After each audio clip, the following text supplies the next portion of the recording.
राजकारण ही माझी जनतेची सेवा आहे आणि शेती हे माझं पोट आहे, माझ्या कुटुंबाचं पोट आहे। शेती जर आम्ही केली नाही, शेती जर आम्ही शेत पिकवलं नाही तर आम्ही जेवणार काय, आमचं कुटुंब जेवणार काय। आणि म्हणून राजकारण ही समाजसेवा आहे, जनतेची सेवा आहे। परंतु शेती हे माझं पोट आहे, माझं जेवण आहे। म्हणून राजकारण करता करता शेती देखील केली पाहिजे आणि ते कर्तव्य मी पार पाडतो। आणि अत्याधुनिक तंत्रज्ञानाचा वापर करून त्या ठिकाणी संकरित जातीची बियाणं वापरून अधिकाधिक उत्पन्न कसं निघू शकतं हे मी तरुणांच्या समोर आदर्श आणि विचार ठेवण्याचा प्रयत्न करत असतो। राजकारणातला आक्रमक चेहरा आज शेतामध्ये पाहायला मिळतोय, त्यावेळची भूमिका आणि आत्ताची शांत शेती करणं काय सांगाल? असं आहे की शेवटी तुम्हाला जी भूमिका वटवावी लागते, करावी लागते, ती भूमिका तुम्ही व्यवस्थितपणे उठवली पाहिजे। ज्या ठिकाणी सौम्यपणा, शांतपणा, नम्रपणा ठेवायचा असेल तिथे ठेवलाच पाहिजे।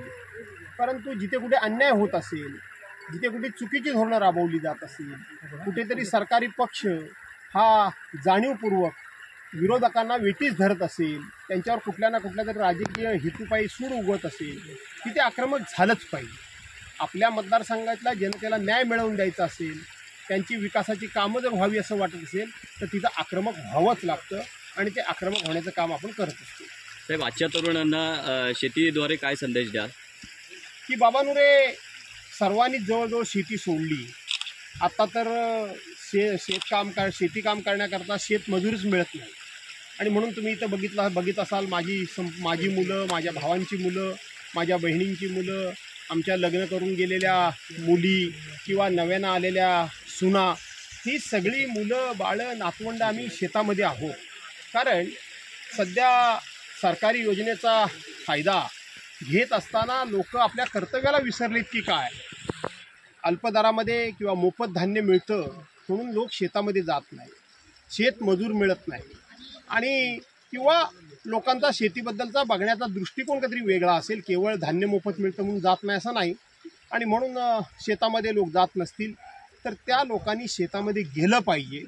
नपेक्षा सरकारनं आता शेती ही त्या ठिकाणी महात्मा गांधी रोजगार हमी योजनेअंतर्गत किंवा रोजगार हमी योजनेअंतर्गत तिला कुठेतरी कनेक्ट करून शेतमजूर मिळवून देण्याचं काम हे सरकारने करायला हवं। खरं तर कोकणातला शेतकरी हा शेती व्यवसायावरती अवलंबून पूर्वी होता, आता तसं म्हणता येणार नाही, कारण शेती ही कमी प्रमाणात बघायला मिळते।